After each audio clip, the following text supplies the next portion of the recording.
Kita lanjutkan lagi materinya. Kali ini kita akan membahas tentang perubahan kebijakan estimasi ya. Perubahan kebijakan estimasi, kalau sebelumnya kita membahas tentang perubahan kebijakan dalam akuntansi. Estimasi ya, apa sih contohnya? Contohnya itu ada bad debt. Bad debt ini maksudnya adalah penyisihan piutang tak tertagih, di mana penyisihan piutang tak tertagih itu kan membutuhkan estimasi berapa persen yang tidak tertagih, misalnya 1% gitu ya, kemudian berubah estimasinya menjadi 2% gitu. Nah, kemudian adanya inventory yang obsolescence, inventory yang usang atau kadaluarsa gitu. Ada lagi terkait dengan estimasi useful life, estimasi masa manfaat atas suatu barang atau aset tetap, maupun di sini residual value. Misalnya katakanlah kita punya laptop gitu ya, kita estimasikan itu 5 tahun, ternyata dia awet gitu sampai 7 tahun, seperti itu. Ada terkait dengan periode pengakuan ini, biaya yang di-defer, artinya kayak misalnya prepaid aset tuh ya, nah itu ternyata lupa misalnya nggak dilakukan jurnal penyesuaian misalnya kan. Ada lagi terkait dengan kewajiban atau liabilitas biaya garansi atau warranty cost. Ada terkait dengan recoverable mineral reserve, yaitu terkait dengan depresi ini ya, depresi dari barang tambang. Nah, di sini kalau kita lihat ternyata depresiasi itu masuk ke dalam estimasi ya. Misalnya katakanlah kita berubah dari straight line ke double declining, itu juga ternyata merupakan perubahan estimasi, bukan merupakan perubahan kebijakan ya, tapi merupakan perubahan estimasi. Jadi di depresiasi itu bisa misalnya estimasinya useful life atau masa manfaatnya yang berubah, atau residual value atau nilai sisa yang berubah, atau misalnya ganti metode pengukurannya gitu untuk mendapatkan depresiasi tadi. Kemudian ada fair value juga. Itu contoh-contoh dari perubahan estimasi. Nah, untuk perubahan estimasi ini kalau terjadi, perusahaan itu nanti melaporkan secara prospectively ya. Kalau yang perubahan kebijakan itu kan kita menggunakan retrospectively. Nah, kalau di sini kita akan gunakan prospectively. Artinya pencatatan yang akan kita gunakan itu adalah pencatatan saat ini, yang kemarin-kemarin nggak perlu dilakukan penyesuaian. Penyesuaiannya itu untuk sekarang dan ke depan kayak gitu. Nah, ini ya. Jadi di sini periode saat ini aja atau periode saat ini kemudian dan tahun-tahun berikutnya gitu yang berdampak atas perubahan tersebut. Nah, di sini bilang bahwa standar itu mengatakan bahwa perubahan estimasi itu menggunakan prospektif. Karena apa? Karena estimasi itu merupakan suatu hal yang normal ya, atau koreksi normal lah gitu. Katakanlah estimasi kayak tadi, kita punya aset, kita estimasikan bisa kita gunakan 10 tahun gitu. Tapi karena kondisi tertentu, misalnya katakanlah alam segala macam gitu ya, menyebabkan bahwa gedung atau aset tersebut bisa hanya 7 tahun gitu ya. Nah, ini kan hal yang biasa, jadi ya udah menggunakan prospectively aja.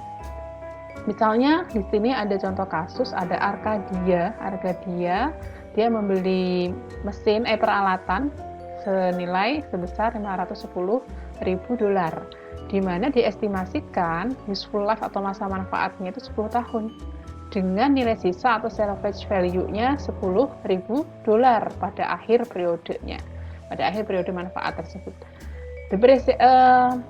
Equipment tersebut telah didepresiasikan, jadi depresiasi itu telah dicatat, telah dijurnal untuk 7 tahun dengan menggunakan straight line basis. Nah, pada tahun ke-8, misalnya katakanlah tahun 2019, ternyata manajemen itu melihat lagi nih, ternyata equipment tersebut estimasinya itu saat tahun ke-7 itu masih 15 tahun lagi nih, 15 tahun nih harusnya gitu ya, 15 tahun bukan 10 tahun, itu pada tahun ke-8 dia ngomong seperti itu. Terus kemudian pada akhir tahun 2015 itu ternyata nilai sisanya 5.000 masih ada kayak gitu ya. Nah, pertanyaannya adalah Bagaimana jurnal untuk mengoreksi tahun-tahun sebelumnya terkait dengan depreciation tersebut, depreciation expense tersebut, ya? Karena kita menggunakan prospektif, maka apakah perlu untuk mengoreksi tahun yang sebelumnya? Jawabannya adalah tidak perlu. Tidak ada jurnal yang dibutuhkan untuk mengoreksi tahun-tahun sebelumnya. Oke. Nah, sekarang bagaimana atau berapa depreciation expense pada tahun 2019? Kita hitung. Pertama, yang harus kita tentukan untuk menghitung depreciation expense pada tahun tersebut, yaitu pada tahun 2019, pertama adalah kita harus menentukan nilai buku dari aset tersebut pada tahun ini, pada tahun ketika dia diubah estimasinya. Nilai bukunya berapa? Kemudian nilai buku tersebut, NBV itu adalah net book value. Nilai buku tersebut kemudian akan menjadi basis untuk menentukan depresiasi expense yang baru, ya. Ini akan menjadi basis untuk menentukan depresiasi yang baru, seperti itu. Oke, kita lihat sekarang NBV-nya atau book value-nya berapa. Equipment tersebut harganya 510.000 kan, kemudian dikurangi residual value 10.000, maka depreciation base-nya adalah basisnya adalah $5.000. Karena bisa digunakan 10 tahun dengan menggunakan straight line basis, maka tiap-tiap tahun depresiasi expense-nya adalah sebesar 50.000, yaitu 500.000 dibagi dengan 10. Kalau misalnya sudah digunakan selama 7 tahun, maka ada akumulasi depresiasi sebesar berapa? Sebesar 350. Nah, kalau akumulasinya sebesar 350, berarti NBV-nya sekarang berapa? Nilai bersih aset tersebut berapa? Gitu. Nah, di awal nilai equipment itu kan 510.000. Kalau ada depresiasi, akumulasi depresiasi, maka sekarang menjadi 160.000. Dari mana 160.000 ini? 510.000 dikurangi 350.000. Lanjut, langkah yang kedua kita menentukan depresiasi tahun 2019, di mana NBV yang tadi 160.000 itu kita gunakan base atau dasar untuk menghitung depresiasi yang baru. Berarti di sini book value-nya ada berapa? 160.000. Nah, tadi kan dibilang di soal bahwa masih ada residual value di akhir periode, di akhir masa manfaat. Berapa tadi? 5.000 ya, kita kurangi dengan 5.000. Maka depreciation base-nya adalah 155.000. Pada tahun ke-8 tadi kan dibilang sudah didepresiasikan selama 7 tahun gitu. Nah, ternyata aset tersebut bisa digunakan selama 15 tahun. Berarti masih berapa tahun lagi nih gitu ya. Di tahun ke-8 ini masih berapa tahun lagi? Berarti masih 8 tahun lagi bisa digunakan. Sehingga useful life-nya di sini adalah selama 8 years. 155.000 dibagi 5 years, maka depreciation expense tiap periode atau tiap tahun sekarang adalah 19.375. Inilah yang akan dijurnal. Bagaimana jurnalnya? Karena kita menggunakan jurnalnya ini adalah prospectively, jadi jurnal tahun 2019 seperti jurnal biasa kita gunakan untuk mencatat depresiasi ya, yaitu depreciation expense pada akumulasi depresiasi sebesar 19.375. Begitu ya caranya untuk menentukan atau menjurnal perubahan kebijakan estimasi. Nah, disclosure sekarang diungkapkannya seperti apa? Jadi perusahaan itu harus mengungkapkan di chart-nya terkait dengan apa sih yang diubah estimasinya, berapa sih angkanya gitu ya, bagaimana dampaknya terhadap periode ini atau misalnya nanti periode ke depan, itu harus disclose atau diungkapkan. Tapi perusahaan juga tidak perlu mendisclose ya, yaitu perubahan-perubahan estimasi terkait dengan apa ya istilahnya siklus normalnya perusahaan, kayak misalnya bad debt expense, ya penyisihan piutang tak tertagih, kemudian inventory yang sudah usang, itu sebetulnya nggak perlu didiskus, yaitu normal-normal aja di dalam suatu usaha. Misalnya ada inventory yang kadaluarsa, kemudian nanti dibuat jurnalnya, nah itu biasa aja, nggak usah didiskus. Kecuali kalau dia material, misalnya dulu banget belasan tahun yang lalu mungkin itu kayak misalnya salah satu perusahaan obat-obat ya, itu inventory-nya mengalami keusangan ya, kemudian itu sangat besar material. Nah, kalau kayak gitu harus di-disclose, harus di jurnal kemudian di-disclose, diungkapkan, dijelaskan. Oke, itu mengenai estimasi. Sekarang kita lihat error, counting error ya. Nah, kita lihat counting error di sini.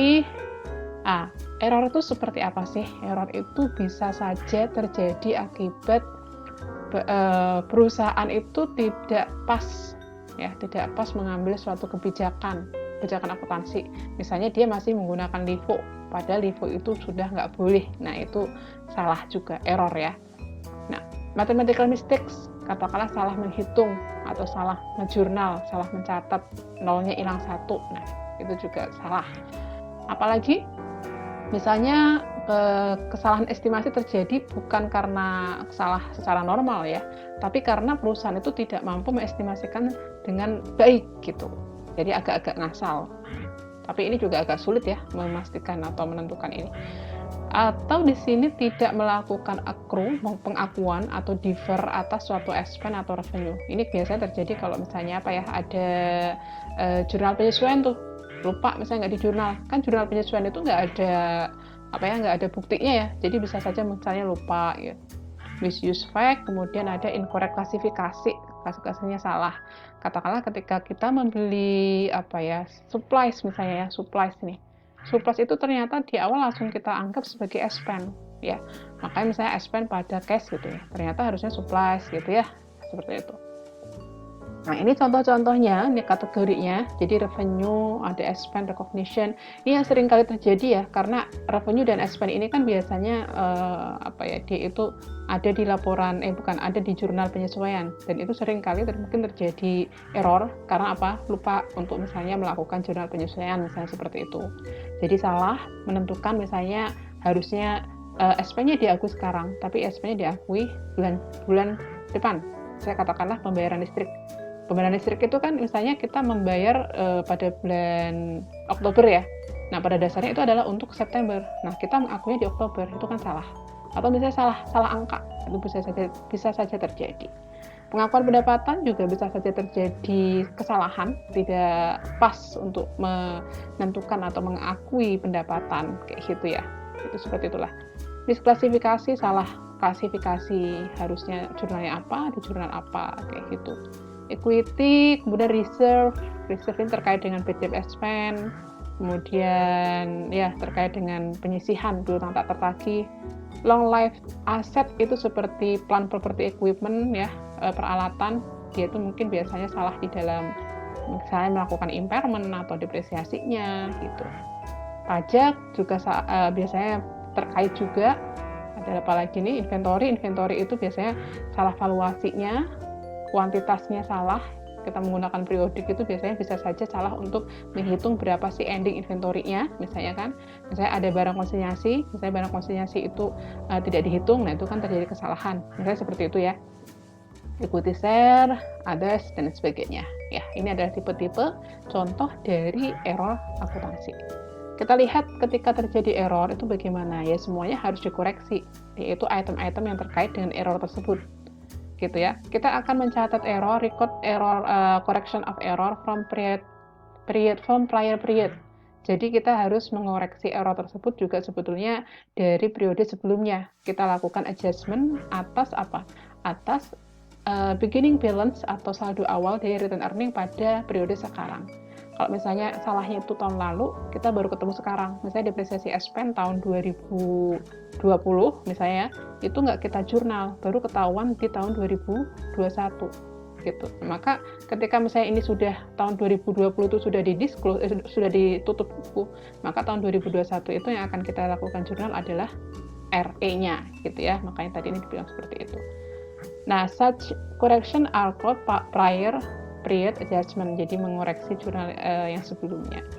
For comparative statement, jadi ini perusahaan juga nanti akan kita lakukan statement laporan yang komparatif untuk melihat dampak errornya seperti apa. Ini contohnya, tapi contohnya ini mungkin kita akan bahas di video part berikutnya saja ya. Waktunya nggak cukup, bentar lagi sudah 15 menit. Oke.